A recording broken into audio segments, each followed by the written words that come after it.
하나님의 말씀은 창세기 33장 말씀입니다. 오늘 말씀에서는 드디어 야곱이 에서를 만나고 드디어 화해를 하고 각자 이제 또 자기 길을 가는 그런 장면의 말씀을 읽었습니다. 자, 오늘 우리가 살펴볼 것은 상황은 그대로다, 바뀐 것은 나다 하는 겁니다. 상황은 그대로인데 바뀐 건 나예요. 그래서 상황이 바뀌어. 양떼와 가족들을 먼저 야복강을 건너 보내고 야곱이 혼자 강 반대쪽에 여전히 남아서 밤새도록 씨름을 했었습니다. 지난 밤은 야곱에게는 혁명적인 그런 시간이었어요. 모든 것이 다 뒤집어지는, 모든 게 다 달라졌습니다. 그런데 상황이 바뀐 것이 아니에요. 자, 오늘 1절에 야곱이 눈을 들어가 나오고, 그 다음에 그 뒤에 또 에서가 눈을 들어가 나옵니다. 5절에 보면, 자, 야곱이 먼저 눈을 딱 들어서 보니까 어때요? 여전히 상황이 그대로예요. 저기 형이 400명의 장정들이 이끌고 그렇게 자기를 향해서 오고 있습니다. 하지만 그동안 형을 만날 것을 생각할 때마다 가슴이 답답하고 눈이 침침하고 뒤로도 못 가고 이제 앞으로 나갈 수도 없고 마치 홍해 앞에 선 이스라엘 백성들 아니었을까 싶은 그런 마음이에요. 그렇게 숨도 못 쉴 정도로 자기 야곱을 압도하던 그 두려움이 아니에요. 이제 하룻밤 사이에 어느 것 하나 변한 것 없이 그대로지만 지금은 달리 보입니다. 왜 이렇게 되었습니까? 야곱이 바뀌었기 때문입니다. 상황이 바뀐 것이 아니라 내가 바뀐 것이다. 자, 어젯밤 야곱은 하나님과의 씨름에서 새로운 이름을 얻었어요. 이스라엘. 변화를 지금 얘기하고 있어요. 하나님도 그 밤새도록 씨름하면서 간다고 그러는데 야곱이 계속 붙들고 있었잖아요. 그러니까 하나님이 야곱을 못 이겨서가 아니라 그래, 네가 이겼다. 그 정도로 야곱이 하나님을 붙들고 있었던 거죠. 야곱은 대퇴골 뼈를 다쳐서 절룩거리는 와중에도 하나님을 붙들고 놓지 않았습니다. 하나님은 이런 야곱을 두고 하나님 자신은 물론 사람들과도 겨루어 이긴다라고 하는 그런 뜻의 이스라엘이라는 이름으로 야곱의 이름을 바꿔주셨습니다. 자, 그 일이 있고 나서잖아요. 아니, 사람들과도 겨루어 이긴다라고 하는 그런 지금 이름을 주셨어요. 그런데 지금 형을 만나잖아요. 형이 저기 오고 있다니까요. 상황이 안 변했다니까요. 형 에서를 과연 이길 수 있을까? 어떨까요? 장정들을 데리고 오는 형을 이기고 살아남으려면 어떻게 해야 돼요? 그 힘으로 맞서야 되겠습니까? 아니면 과거에 형에게 했던 것처럼 또 꾀를 내서 속이는 어떤 방법을 써서, 변칙이죠. 정면으로 부딪히든지 아니면 변칙으로 속이든지 어떤 방법을 써야 될까요? 그런데 어젯밤 이후에 새로운 길이 보입니다. 새로운 인생이 보여요. 새로운 야곱이 보여요. 이전에 자기가 걸어온 길은 어땠어요? 힘에는 힘으로 대항하여 이기는 방법. 아니, 약간 힘이 약하니까 약간 한 발 옆으로 딱 비켜서서 속여서 이기는 그런 변칙. 그런데 진짜 이기는 방법을 알았어요. 보이네요. 자, 어떻습니까? 크게 두 가지로 생각해 보면, 우선은 도망가지 않고 마주합니다. 어제도 짐승과 종들과 가족들을 먼저 강으로 건너보내고 자기만 홀로 맨 뒤에 남았습니다. 이게 뭐예요? 마주하지를 않는 거예요. 아직 자기가 먼저 나가야죠. 자기가 책임을 져야죠. 자기 일이잖아요, 사실은. 근데 왜 가족들을 먼저 앞세우고 종들을 앞세우고 다 보내고 피하고 있잖아요. 지금 마주하지 않습니다. 사실 전에도 형을 속이고 분노한 형을 피해서 이때 피했잖아요. 피해서 마주하지 않고 도망갔어요. 하란으로, 외삼촌 집으로. 그런데 그 외삼촌 집에서 20년 후에 다시 또 외삼촌의 얼굴을 피해가지고 또 도망하고 있는 중이었어요. 그리고 어제 밤까지도 사실은 마주하지 않고 문제가 있을 때마다 비껴서고 피하고 도망갔습니다. 물론 지금도 만약의 사태를 대비해서 지금 가족을 세 그룹으로 나눴잖아요. 여종과 그 아들들, 그 다음에 레아와 그 아들들, 그 다음에 맨 뒤에 요셉과 라헬 이렇게 딱 놔두고, 이렇게 만약의 사태를 대비해서 이러기도 하긴 했지만 형 에서가 오자 어때요? 자기가 이 그룹의 맨 앞으로 나갑니다. 맨 앞으로 나가요. 행렬 뒤에 숨지 않고 드디어 현실을 피하지 않고 에서를 마주합니다. 달라진 야곱이에요. 또 어떤 방법이 있었어요? 자, 마주했습니다. 어때요? 대결이 아니라 용서를 구합니다. 마주해가지고 야, 형 우리 맞상대 한번 해. 뭐 한판 뜨지 뭐. 다른 사람들 다 놔두고 우리 둘이 한번 붙어. 뭐 이런 것도 아니잖아요. 더 구체적으로는요. 자기를 낮추고 겸손히 낮추고 상대방을 존중하고 인정하며 은혜를 구합니다.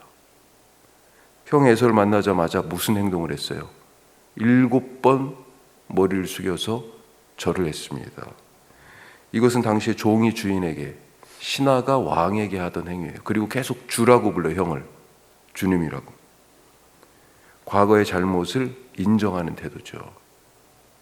어떻게 됐습니까? 그래서 바로 그냥 형의 마음이 누그러졌어요. 물론 그 전부터 이미 누그러져서 오고 있었어요. 동생을 본다는 기쁨이 더 컸던 것 같아요. 자, 4절 말씀 같이 한번 보죠. 이런 야곱을 어떻게 맞이합니까? 에서가 달려와서 그를 맞이하여 안고 목을 어긋맞추어 그와 입 맞추고 서로 우니라. 눈물 나는 20년 만에 형제 상봉. 내가 죽여야 되겠어. 형은 그랬고요. 동생은 비겁하게 속여놓고 도망갔었는데, 어제와 오늘 사실 모든 것은 그대로입니다. 하룻밤 사이에 바뀐 것은 오직 야곱 한 사람이에요. 혹시 내가 행복하지 않은 것이, 내가 하는 일마다 형통하지 않은 것이, 내 삶에 평화가 없는 것이 다른 데 이유가 있다고 생각하십니까? 내가 바뀌지 않았기 때문 아닙니까? 뿐만 아니라 기억해야 할 중요한 것이 있습니다. 야곱이 바뀌었다고 해서 에서도 그렇게 된다는 보장이 어디 있어요? 그렇죠? 에서의 변화에 대해서는 오늘 책에서, 성경에서 알려주지는 않아요. 왜 에서가 그 분노가 어디로 갔는지. 예전에 에서의 성정을 보면 가만히 안 놔뒀을 것 같은데, 사실 이 화해의 배후에는, 이 평화의 배후에는 누가 있어요? 하나님이 계셨어요. 하나님이. 어젯밤에 야곱을 그와 같은 방식으로 만나주신 것처럼 분노하여 쫓아오던 라반도 하나님이 나타나서 너 손도 대지 마 야곱에게 하셨잖아요. 에서한테도 뭔가 있지 않았을까요? 하나님은 야곱의 마음도 바꾸셨지만 분노로 가득 찼던 에서의 마음도 분명히 바꿔놓으셨다. 화해의 배후에 하나님이 계셨다. 자, 두 번째로 자기 길을 가자. 자기 길을 가라. 자기 길. 에서는 동생 야곱이 준비한 예물 사양합니다. 야, 나도 충분히 많이 갖고 있어. 하지만 야곱이 거듭 간청하죠. 받으시라고. 형님을 위한 거라고. 그 간청에 예물을 받습니다. 자, 그리고 또 동생을 배려해요. 우리 같이 살자 이제. 그러면서 자기가 세일에 살잖아요. 세일산. 하지만 이번에는 야곱이 형의 제안을 정중히 사양합니다. 좋은 관계를 갖는 것이 꼭 소명을 함께 해야 하는 것은 아니다. 서로 안아주고 받아들였지만 꼭 함께 살아야 하는 것은 아니다. 사실은 좋은 관계를 위해서 때로는 일정한 거리두기가 서로에게 필요하고 유익할 수 있다. 일정한 거리두기. 저는 그걸 사이라고 얘기하는데, 너무 사이가 멀면 안 되겠죠. 하지만 딱, 사실은 부부 사이에도 약간의 그런 사이가 또 필요한 경우가 있어요. 그렇죠. 특히 부모 자식 간에는 너무 간격 없이 밀착하다 보면 나중에 결국은 다 서로 헤어지게 돼 있잖아요. 자식들은 새로운 가정을 꾸리게 돼 있고, 그 사이라는 것이 일정한 거리두기가 필요하고, 가까워졌다 멀어졌다 서로, 그러면서 평균적인 그런 간격이, 물론 이걸 잘못하면 너무 사람이 정없어 보이기도 해요. 자, 만약에 야곱이 형을 따라서 세일산에 갔다면 이 야곱과 에서는 또 다른 갈등 국면에 접어들지 말라는 그런 법이 없었을 거다, 이런 생각을 해봅니다. 왜 그러냐면 둘은 삶의 방식이 다르고요, 어려서부터 완전히 달랐잖아요. 소명도 다르고 갈 길이 다르기 때문입니다. 모든 사람과 평화하면서 지내야 하지만 모든 사람이 같은 길을 갈 수 있는 것은 아니다. 야곱은 자기 길을 찾았습니다. 오늘 말씀 보니까 형을 따라가지도 않고, 그래서 형도 형을 따라가지 않는 거예요. 또 지금 아버지 어머니가 살아계셔. 브엘세바가 원래 집이에요. 형은 독립해서 지금 세일산으로 간 거예요. 엄마 아빠가, 부모님이 계신 브엘세바로도 가지 않았어요. 자기가 살 곳, 자기의 길을 정했습니다.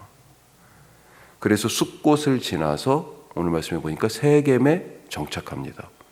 숫곳에 임시적으로, 거기는 초막이라는 뜻입니다. 숫곳이. 그래서 초막절이라는 히브리 말이 숫곳이에요.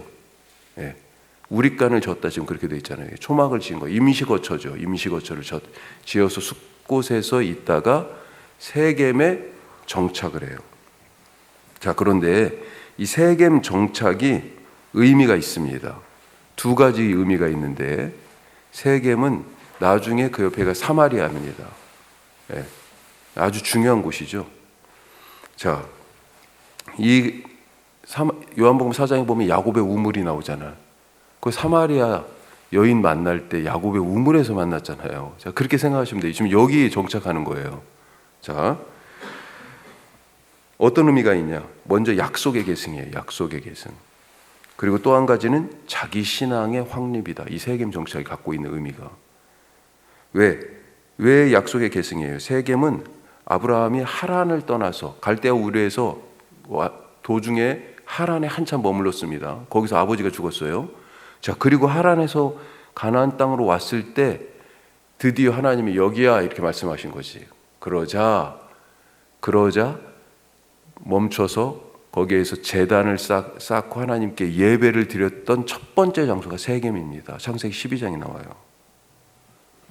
그리고 이제 야곱도 하란에서 와서 제단을 쌓고 여기서 하나님의 이름을 지금 부르고 있습니다.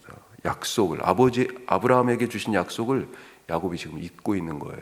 약속의 계승이다. 또 한 가지, 이 제단 이름을 뭐라고 불렀어요? 엘엘로에 이스라엘. 엘은 하나님이라는 뜻이에요. 엘로헤, 이것도 엘로힘, 이 하나님이라는 뜻입니다. 하나님이에요. 이스라엘의 하나님, 이스라엘의 하나님. 자, 이스라엘의 하나님, 이스라엘이 누구예요? 바로 야곱 자기 자신이잖아요. 그러니까 이스라엘의 하나님은 나의 하나님, 이런 뜻이죠. 제단을 쌓고 드디어 누구의 하나님이요? 아브라함의 하나님도 아니고 아버지 이삭의 하나님도 아니고 바로 나의 하나님이에요. 아브라함의 신앙도 아니고 아브라함에게 주신 약속도 아니고 이제 나에게 주신 약속이고 나의 신앙, 나의 하나님이라는 것입니다. 자기 신앙을 지금 세웠어요. 하나님과 씨름하여 드디어 하나님만 붙들고 사는 이스라엘이라는 자기 정체성을 갖게 되자 그 신앙을 따른 삶의 방식이 결정되는 것입니다. 어디서 살지가, 어떻게 살지가. 먼저 형을 만나니까 어땠어요? 싸워서 이기지 않고 섬겨서 이겼어요. 손을 움켜줘서 그동안 붙잡았잖아요. 발꿈치를 잡은 자 야곱. 움켜줘서 독하게 차지하지 않고 손을 펴서 놓아줌으로 얻게 됐어요. 놀랍지 않습니까? 예? 오늘 그런 나의 신앙을 고백하고 그런 나의 하나님을 만나고 그런 나의 길을 걸어가실 수 있길 바랍니다. 기도하겠습니다. 우리 말씀 크게 두 가지를 나눴습니다. 상황은 그대로예요.